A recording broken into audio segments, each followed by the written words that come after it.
but to recognize now more than ever the interconnected social epidemics that have been around and that we have been encountering through our lives and our work as well. Poverty, inequality, violence, climate change, the burden of care. We've needed to realign ourselves to the new normal. And it seems we need to keep aligning ourselves to the unfolding new normal. From a piece published to the Wellcomes website, end of June 2021, the data shown here shows the deep and long-lasting effect of the pandemic and on the key aspects of society, such as education, climate, poverty, and inequality. This piece was aptly named From Equality to Global Poverty. And I think for me, it just really struck a chord in terms of the emphasizing the backward slide that we've seen in some aspects from the many gains that had been achieved over the years. And then, so looking at how has evaluations been affected, have the work of practitioners working in the field of evaluation and development been affected? The world is being reshaped by the pandemic. And the field of evaluation has therefore also had to be reshaped by it and is being reshaped by it. From a synthesis of early lessons on the initial pandemic humanitarian response, the COVID-19 Global Evaluation Coalition identified 9 key lessons across 5 functional areas that include partnerships and operations, management, communications, human resources, and opportunities for innovation.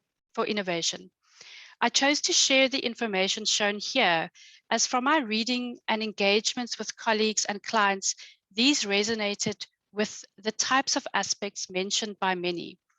It is heartening to see that there were some positives highlighted with the showing the green traffic light, such as the speed of initial responses to the pandemic and building on trusted partnerships throughout the pandemic. However, it is concerning the number and nature of potentially problematic areas identified, and specifically areas requiring corrective action, which included the following: unsustainable pressures on staff, which, I think we can all personally attest to that as well. Insufficient focus on system strengthening, including health system strengthening and preparations for a large-scale vaccine rollout. And then lastly, organizations insufficiently reactive and slow to revisit decisions or update strategies as the crisis continued. So as new information became available and the scale and the duration of the pandemic came into focus. So, I think what we may have become more desensitized to this now, but it's also that reality that we're still in this. We've not reached the end. We've not had that opportunity to take stock and generate our comprehensive understanding of what has been taking place. So to determine what the best course of action may be in moving forward with any evaluative activities, there are a number of factors to consider when making decisions about how best to proceed within these uncertain, shifting times. So in order to illustrate some of these, I would like to share a brief case study with you. So I've just decided to highlight a few of the key aspects that I thought would be relevant to this presentation. So in mid-2020, we, together with a longtime fellow evaluator and friend, were awarded an effectiveness review of projects in both South Africa and Zambia. The evaluation commenced in July during the time of travel restrictions in South Africa and abroad. There was great uncertainty with regards to when these restrictions would ease up and what would happen throughout the course of the evaluation timeframe. The effectiveness review required site visits to each of the 4 projects in the 2 countries. Our key challenge with regards to the evaluation was how to obtain valid and reliable data that could serve as evidence for the findings and recommendations that we were inevitably going to be formulating. With this key challenge now identified, we started troubleshooting this. So apart from the fact that we were concerned about the quality of our data, we were also very concerned about our budget, as always. Usually delays or deviations from the plan translate into increased costs. And as there was no scope for any overspending on the budget, we had to be as strategic as possible. So I will be focusing on highlighting 3 different strategies that we used, which aim to address our concerns related to the quality of our data. These included, the first one was fieldwork scenario planning. The second one was finding local field workers to conduct the site visits. And thirdly, to introduce a self-evaluation instrument where project staff were asked to reflect on their progress to date. So in terms of the strategies, the scenarios that we developed for fieldwork, these were largely grouped into 3 different scenarios, ranging from face-to-face visits only to no visits, and then a hybrid in between. And this would be determined by whichever lockdown restrictions were in effect at the time. And I think for us, it was very important to set these parameters at the beginning of our study, and to make sure that these scenarios were costed appropriately and also communicated to our client before we embarked on the implementation of fieldwork, so that we were able to be agile and to respond quickly to the changing conditions that we were faced with during that time. So this contributed hugely to managing our stress levels at the end of the day. Our second strategy entailed finding local field workers who lived within a certain kilometer radius of the project site. So we usually, where we can, use local field workers to assist us with project site visits, but we would usually be accompanying the field workers as well. So in doing this, it was for us, we felt it was quite risky, but we tried to make this risk as calculated as possible by ensuring that the field workers received adequate training as well. And we also realized that they needed to have specific devices to be able to adequately communicate to us and collect the data that we would like them to collect.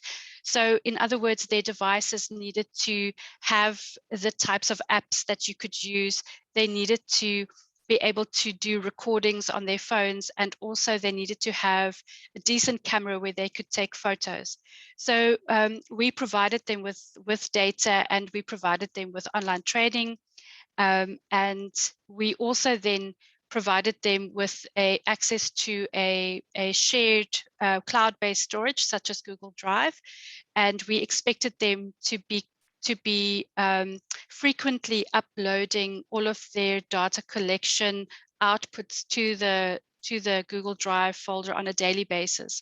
So that was also to protect against loss of data and ensure data quality through doing quality control checks on the uploaded interviews that we could listen to and the photos that we could see. And together with that, we also ensured we had daily check-ins with our field workers in the mornings before they started, as well as in the evenings after they had completed their site visit. And then we also asked them to send us summary updates via voice notes throughout their day. So no, we're not control freaks. These voice notes also provided quite useful information to us, and provided us with that overarching sense of how things were going at the project sites. So in this way, we were timelessly updated on any challenges or aspects that needed to be addressed from our side. And we could use these voice notes as a high-level summary of project staff and beneficiary experiences of the project thus far, which helped us to be able to quickly follow up on specific questions with project staff while our field worker was still at the site. Then our third strategy entailed the use of a self-evaluation instrument where we asked the project staff to reflect on their own progress in achieving their targets. We then also used the data that our fieldworks had collected during their site visits as well as the additional data we collected from project staff and project documents to do our own assessment of the achievement of targets. We then presented these 2 scores to project staff during an online validation session showing this diagram on the slide. And this also provided some good, robust discussions and final consensus on what the score should be. So it was very interesting to go through this process because, because we felt that we had not visited the sites ourselves and we had not been able to necessarily confirm or not some of our findings, we felt that we needed to bring this into the discussion with our projects and with the project staff so that we could have open discussions about that. And that was really interesting. Some of our sessions were quite heated, and some of our sessions were everybody expected the kinds of discussions that we had. So it was an interesting experience, and also it's something that I thought of we'll definitely be using more of that going forward. So we always used the roundtable discussion as a way in which to present the findings and discuss the recommendations with our clients, but we had never spoken in this way about almost negotiating the findings in that way. So that was quite interesting. The feedback from project staff as well as the funders was quite positive on this particular aspect, as they also saw it as an opportunity for project staff to engage more with the evaluation team on certain aspects within their work. So I think there is quite a lot of value there, and we could feel it. So in terms of just our final tally of fieldwork participants, evaluation participants, at the end of the evaluation, we had included 161 participants, and 100 of those were face-to-face engagements, and those were primarily conducted by our field workers, and everything went very smoothly. So, which is something that we, we were expecting to run into a lot more challenges during this time. But I think just, realizing and just being very proactive at the start helped us a lot. So as a result of this and the other evaluative activities that we have undertaken in the past 18 months in particular, we have found the following guidelines that I'll share shortly useful in assisting with decision-making when needing to make changes to evaluation designs. We highlight a few here and have also incorporated these into a resource which we have clustered according to the key phases of an evaluation, which I will share with you during our group discussions. So the guidelines are a mix between bi- and multilateral development agencies such as the World Bank, independent evaluators such as Michael Quinn Patton, and resource sites such as Better Evaluation. I will not go into too much detail right now, as this will be the focus of our group discussions, but I'm going to go through each of these guidelines and just point out a few of the aspects that I thought would be helpful or interesting.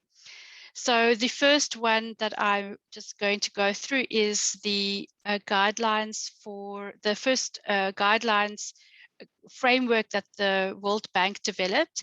Theirs is characterized by 4 key questions, and they relate to challenges, to the scope, challenges with regards to the changes in scope of the evaluation, and exploring alternative sources of evidence.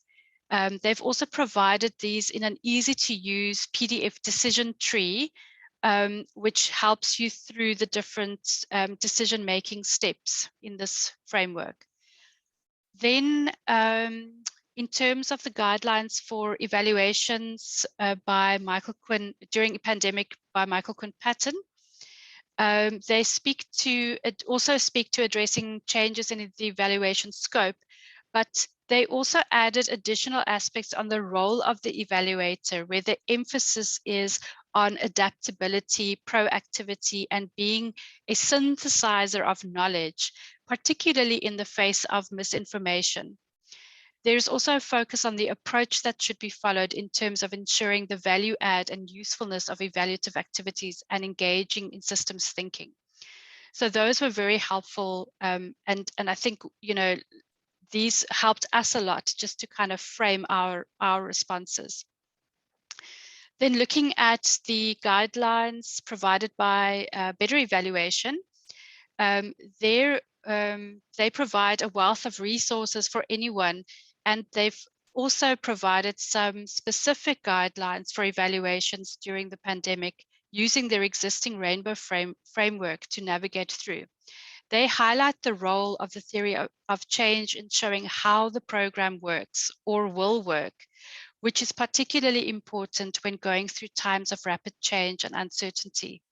They also emphasize having increased awareness of the disproportionate impact of the pandemic and, where appropriate, to be foregrounding that or focusing on that in the evaluation.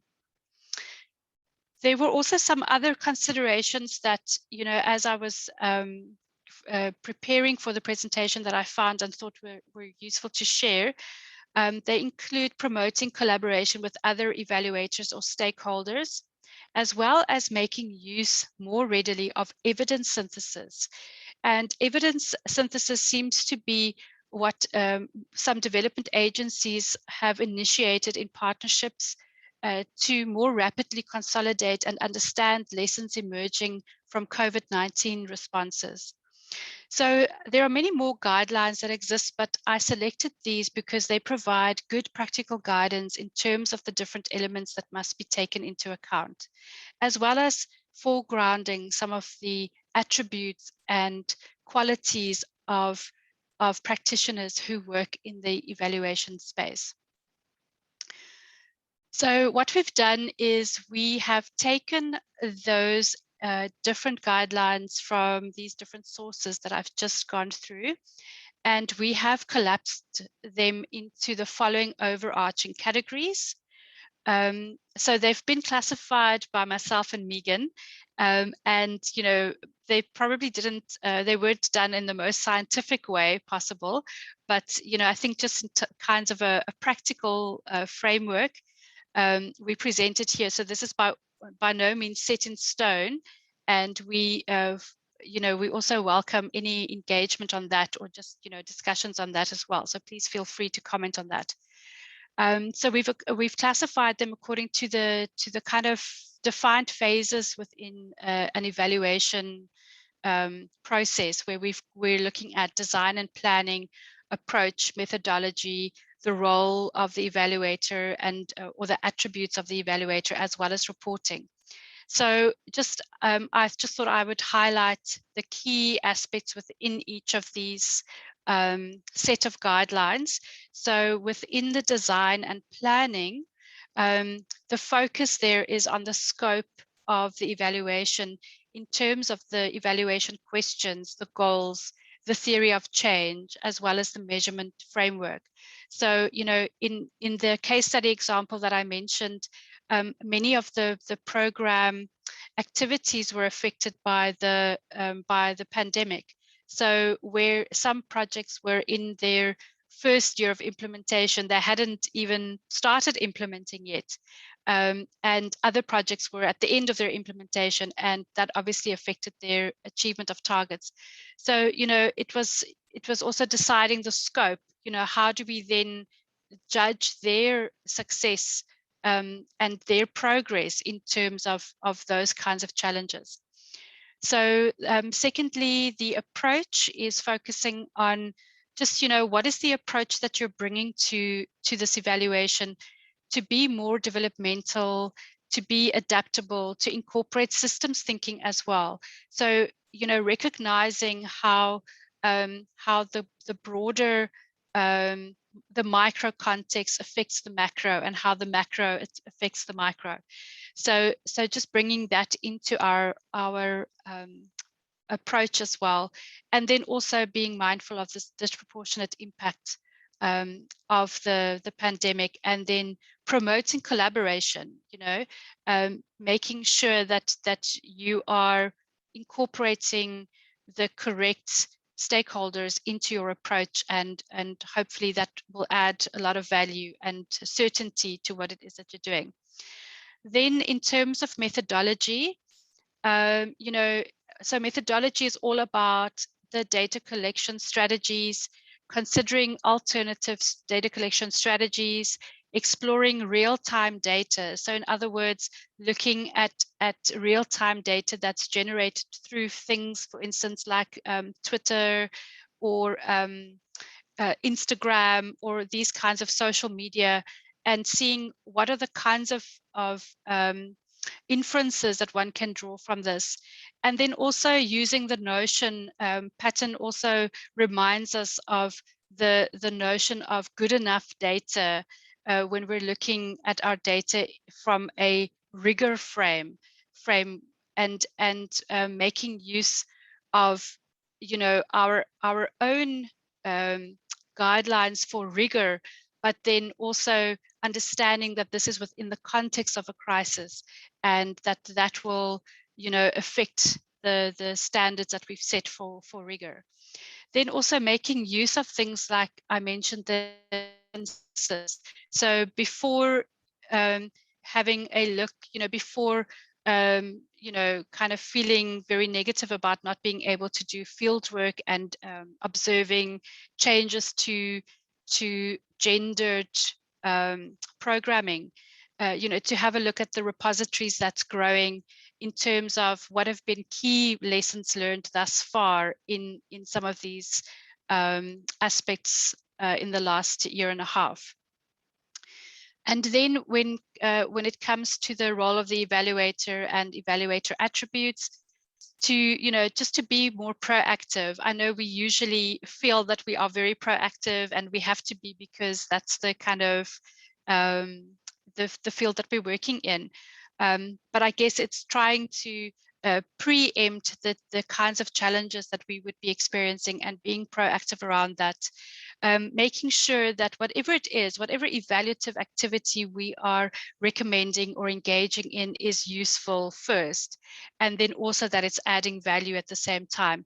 And then I thought what Michael Quinn-Patton also mentioned, being a custodian of knowledge, and we know and we've seen how misinformation, how damaging it is, and what far-reaching consequences it can have.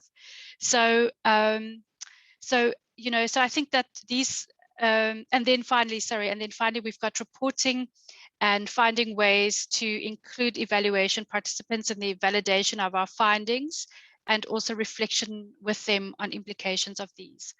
So, I think that many of these points are not new in our world as practitioners, and we do them to a certain extent. And maybe what this is just highlighting is that there's much more scope for this, and there's much more room for us to stretch our kind of activities across these 5 different categories even more. So with that being said, that brings me to the end of the formal presentation of today's session. And with the remaining time available today, I would like us to use these guidelines in our discussions. And we have put the guidelines together into a bit of a resource, and we'll share that with you during the group discussion. So what we would like you to do now is to use the information provided that I've just shown you on the last slide to think about possible examples of how to apply some of the guidelines highlighted in the presentation. So this might be also where you have done this in the past, and you would, just think about that in terms of these guidelines that we've spoken through. And then we would like you to do this and have a bit of a discussion in groups. So you will be automatically diverted to a breakaway room. And when you reach your breakaway room, Please introduce yourselves to the others there, and please tell them who you are and what it is that you do. And this will give us a moment just to pop into your room to share the resource that you will be using during your discussion.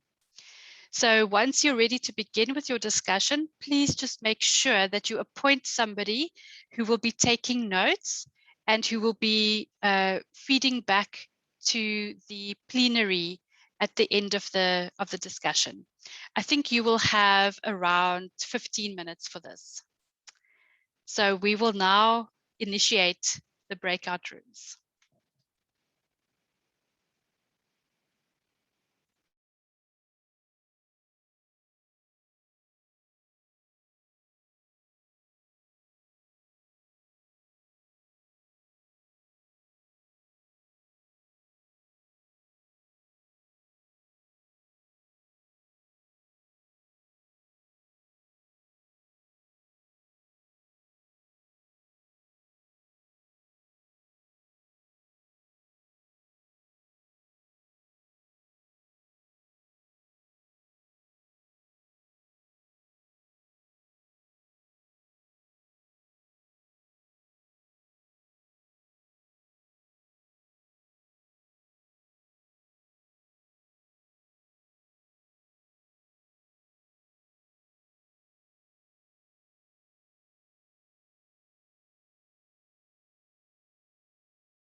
Hello, everybody.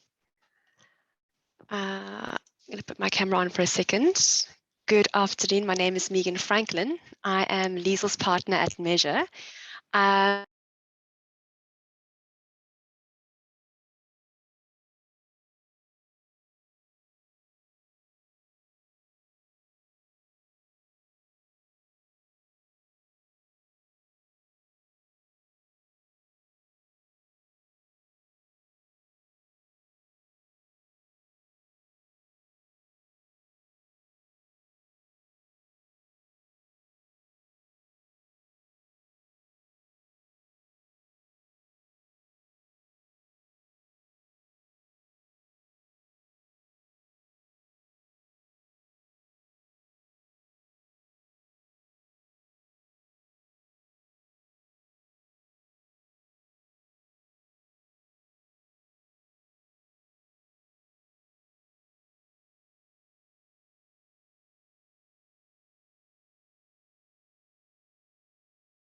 See it, but I've got it on this side.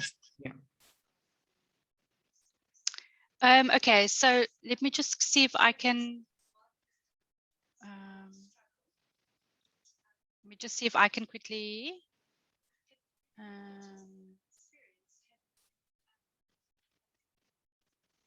I got it. She sent it again. So I've got it now. Oh, Thanks. okay, great. Great stuff. Have you guys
Hi, everyone. I'm just making sure if you wanted to be assigned to a room or whether you would like me to assign you.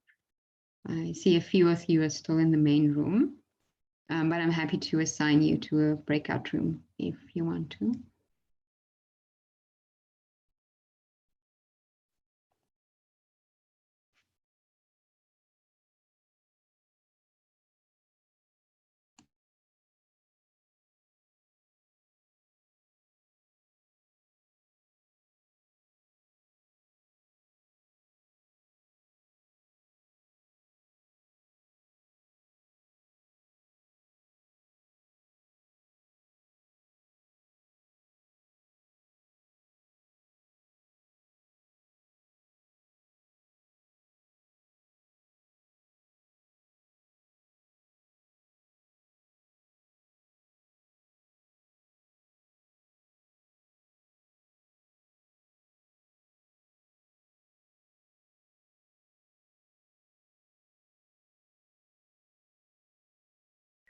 In a way, it has kind of changed the way we look at the scope of work, and we have to do different activities with backups here and there. Sure. Yeah, so I think to me that's one great change that we've seen so far. And I think it's interesting, you know, you end up having to reconsider all of the business as usual kind of components, which, you know, like, for example, backups and the kind of approach that's taken. I've just realized that we haven't actually decided who's going to be reporting back. So out of the three of you, could I ask which one of you would like to report back? Any volunteers?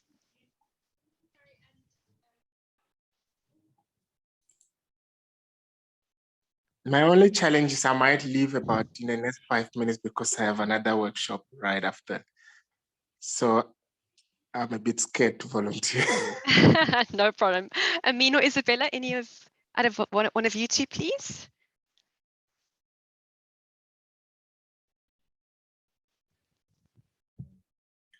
Okay, so I'll report back. So if you can maybe just recap, I think it was mostly around most members not really being involved in any specific evaluations during this period, where our focus mostly was sort of on evaluation design rather than implementation. Yeah, that's exactly a great summary so far. I mean, I just wanted to get a spokesperson before we get into any kind of further conversation. So thank you so much for doing that. Sure. Can any of you open up the PDF in the chat? I can't. I unfortunately couldn't. I tried downloading it, but it doesn't Yes, me want to too. I also can't open it. So I think, lucky for you guys, I've actually got it on my machine. So I'm just going to do a screen share quickly. Can you see my screen here? Yes. Okay, great. So this is the resource that was in the chat. I'm not quite sure why it's not opening, but essentially we just took Liesel's table from the PowerPoint and we put it into a document. And the idea is that everyone's input from today's conversation we're going to use to amend and update the kind of key considerations that are shown here. So something that Liesel didn't talk about, but I thought maybe would be of interest.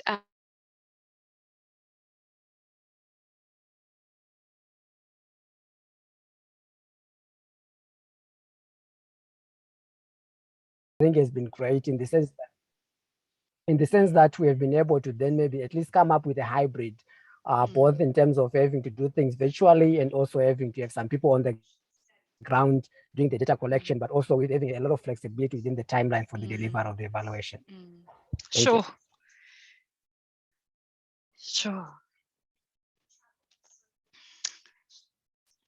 And Silna, is there something that you would also add, like to just bring from your side? Yeah, I think I come from a different angle than what you come. So the role that I played with the advent of COVID is I was part of a very big IT implementation project. So I normally provide management consulting and value realization and evaluation of compliance on IT implementation.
How does that change? What do we need to consider? And I was actually thinking also in our situation, something that I'd add, unless it's not explicitly there, but it's around communication, communicating to the stakeholders, whether it's the donors or the government ministry or the people who you're working with, communicating around the different areas and just making sure that these considerations and questions are equally understood by all stakeholders involved. Thanks. Yeah. Stanford, is there something else that you would like to add? I think just to agree to the fact that the guidelines provide, I think, the practical steps, depending on the scenarios, depending on what we are facing. I think they just give us the platform upon which we can then say, okay, how do we move?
Hi, everybody. Welcome back. We've managed to retain 7 people, 8, 9 people. Oh, sorry, here the others are coming back. Sorry. So I hope that was something that I hope you enjoyed, having a bit of a session where you could discuss anything. I was just wondering if does anybody have any questions that you would like to share, or any comments or insights that you would like to share with the group? We've got a few minutes left to do that, so please feel free. You can also put it in the chat for us. We'll check that as well.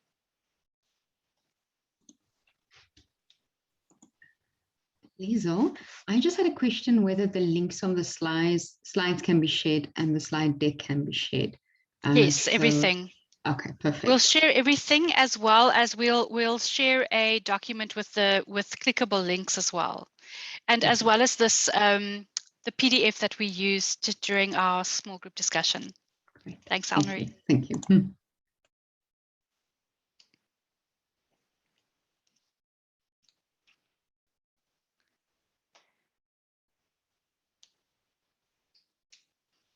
Okay, guys, are we saying that we are at the end of this presentation?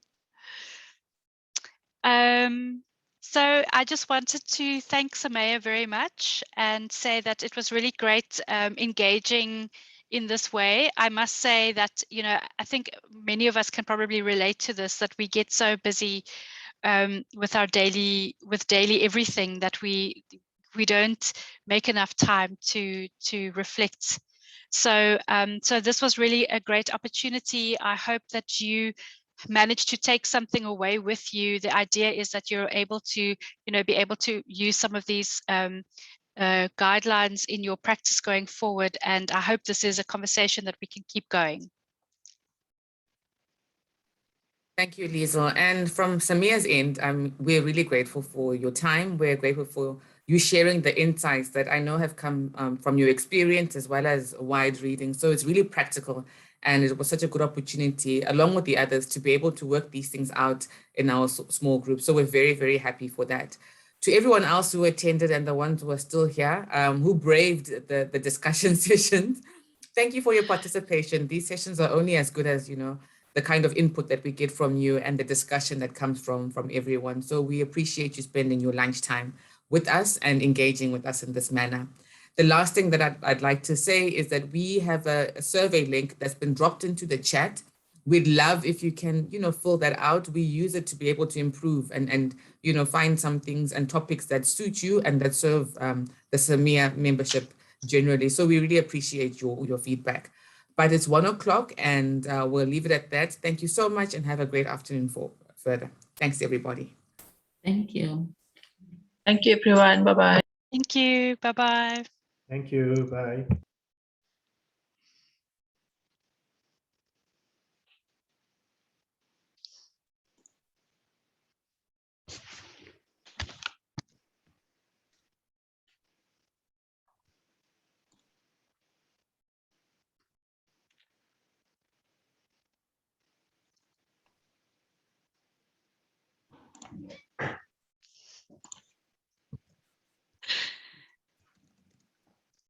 Okay.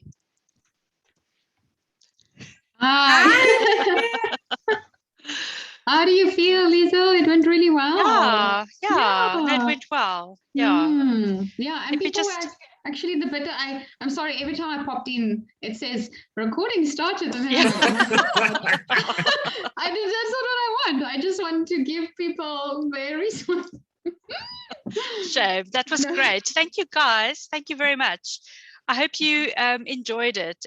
I didn't feel like doing like a very heavy thing. So yeah. Liezel, the academic in me says this should be a paper. Yeah. I mean, I had great fun doing this. It really should. No, seriously, I think I know you've got lots to do and 1,000,001 things in writing a paper, but I think the insights that you have here are really crucial and they're really practical. So